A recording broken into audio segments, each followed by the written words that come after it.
Hey, what's up everyone? So I just got these Diode Dynamics SS3 pod lights installed. I'm going to give you a quick overview on how I did it and my initial thoughts on the lights themselves. So hopefully you find this helpful, and let's do it.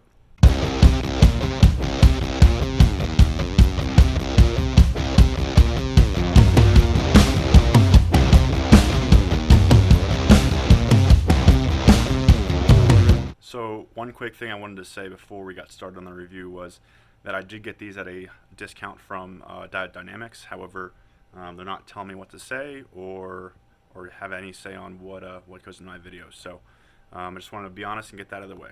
Okay, so the first thing I wanted to do was just do an overview of the lights themselves on the tabletop here and kind of give you an idea of what they're all about and kind of give you some of my thoughts and how I came to choosing these ones. So I first want to start with what comes with the light. So obviously you have the pod itself, you have the leads and a Diode connector on that. You have a bracket, and you have all the hardware necessary to mount them.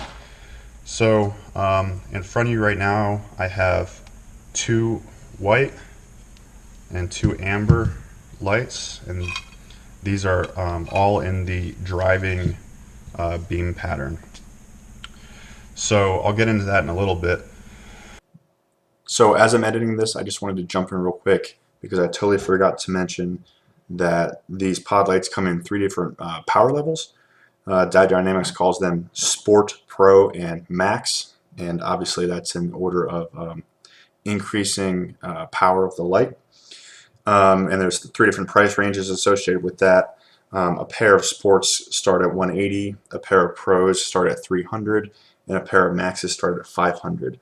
I chose to go with the Pros. I thought that was kind of a good middle of the road. The Maxes are definitely out of my price range, and looking at the pictures that Dynamics has online, I think the best bang for your buck look like Pros. Obviously, the Maxes are brighter, but you know, I'm not. This isn't a race truck, and you know, I'm not depending on my life for these lights or anything like that. But just going over the body itself of the light pod here. The construction seems to be pretty durable. I do like the cooling pins back here. I think that's kind of a neat design, kind of more modern looking than the I guess the old style finned cooling method. So I'll take some measurements for you. I'll probably throw this on the screen. These are 3 1/4 by 3 1/4. One thing I do like about what Diode Dynamics does on their website, they have a lot of different dimensions, a lot of different parameters that their lights fall into.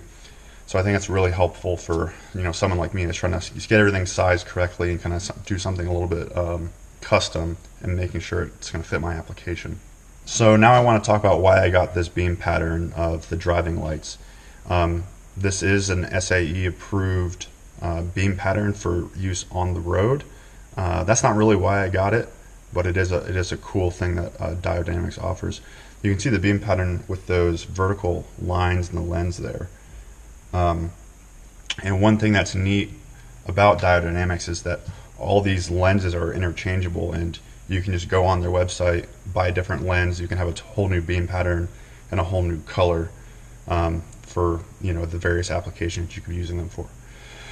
So for me, I'm putting these on the front of the truck. So I wanted something that was super bright and had a long throw, but I didn't want something that was going to be kind of narrow like a spot would.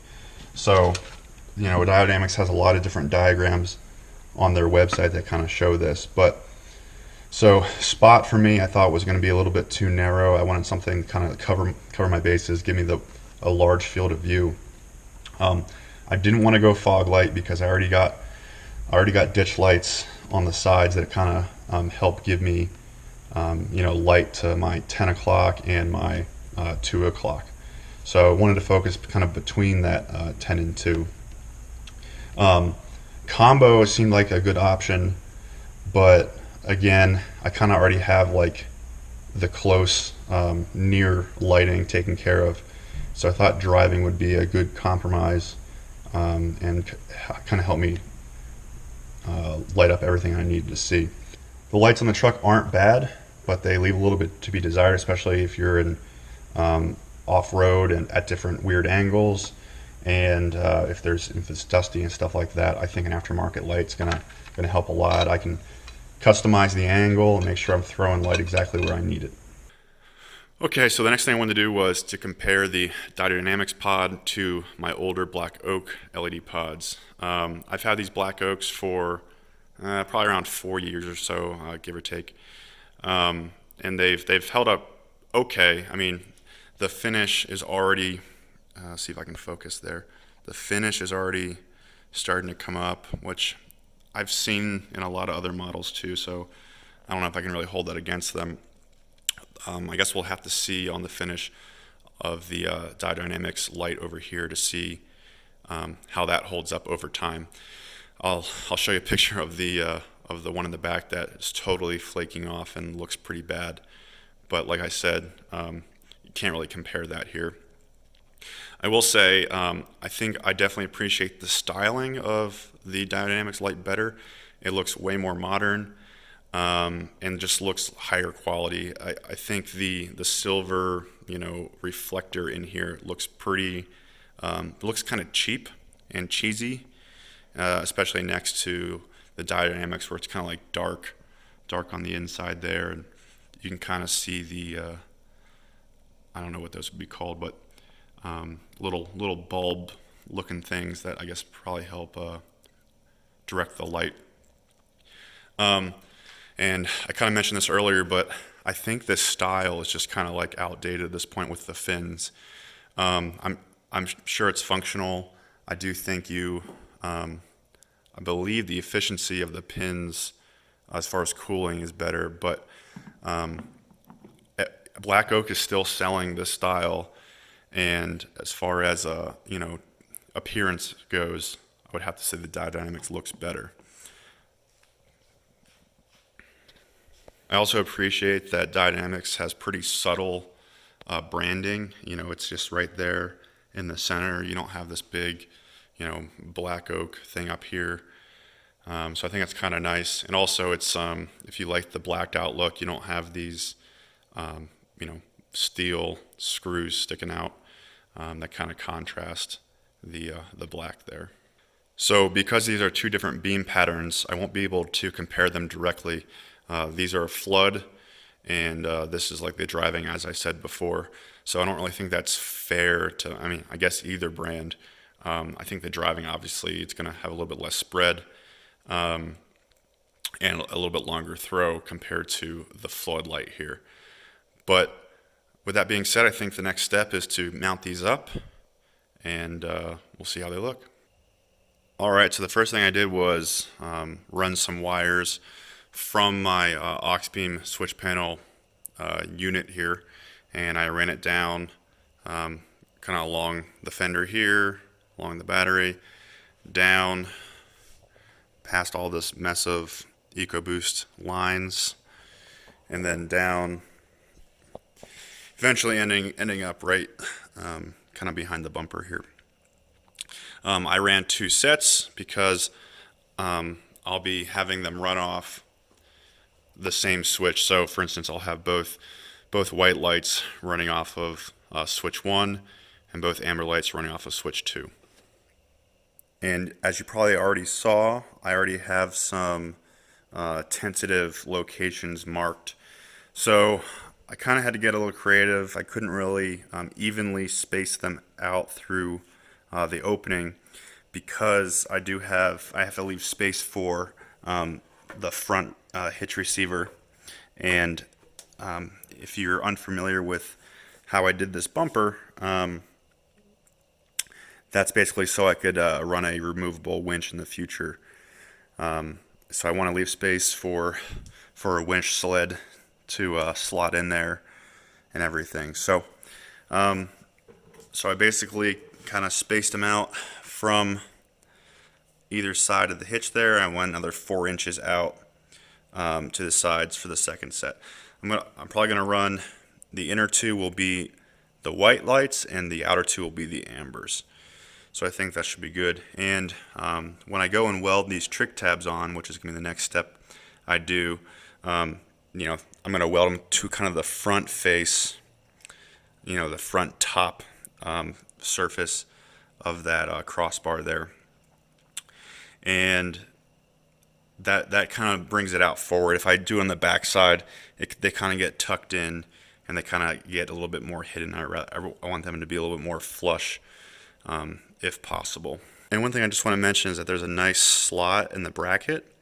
So if I don't mount my tabs perfectly, excuse me, if I don't weld my tabs perfectly, I do have some adjustability left and right, just so I can get the spacing exactly how I want it.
Alright, this lighting's not ideal, but I did get the tabs all welded in. These are called trick tabs, if anyone's curious. I would not have known that before I did this bumper project. Obviously, I scratched away some paint, got off some paint to get the welds on, and I do plan on putting a temporary coat of black on for the short term, and then eventually I'm going to make some more changes on the bumper. And when I pull it off, I'll sandblast it and I'll coat it with some Steelite, because I think that'll hold up a lot better than this, you know, Rust-Oleum or whatever this is. But so I got it all welded up and should be plenty strong. And now I'm just gonna, like I said, put a coat of paint on it, and then I'll get to installing the lights. All right, so here we have it all finished up. I'm super happy with how the lights turned out. I think they complement the truck really nicely and give it a nice aggressive and practical look. You know, the mounting's super easy, ton of adjustability in those. Like I said, those slots for left and right really helped me fine-tune the spacing. And obviously you can, you know, pivot, you know, pivot in and out, and also up and down to like really get it to where you want. Alright, so I think for my next step, I'm going to do a rough alignment on the garage door to kind of get them in the vicinity of where I want them.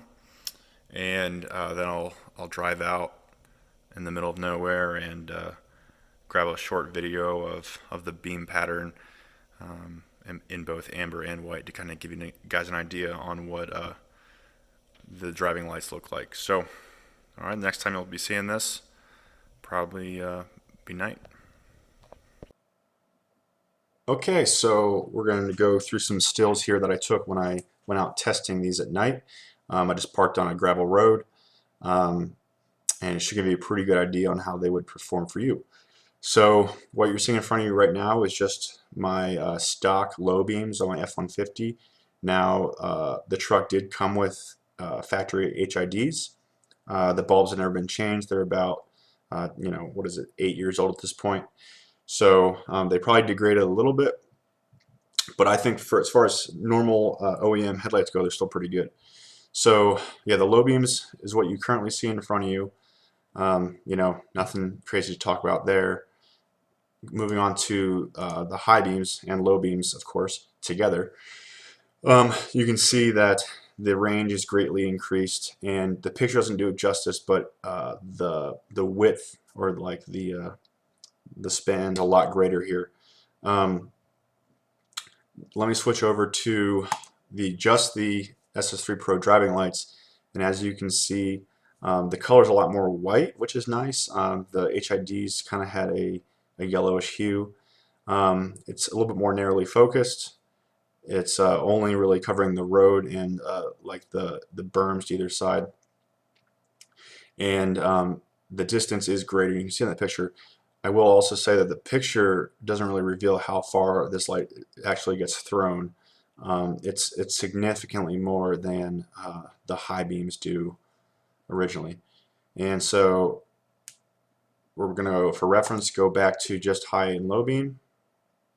And now all three together, high beam, low beam, and SS3 driving lights. So as you can see there, the driving lights from Diode Dynamics definitely add something to the high beams.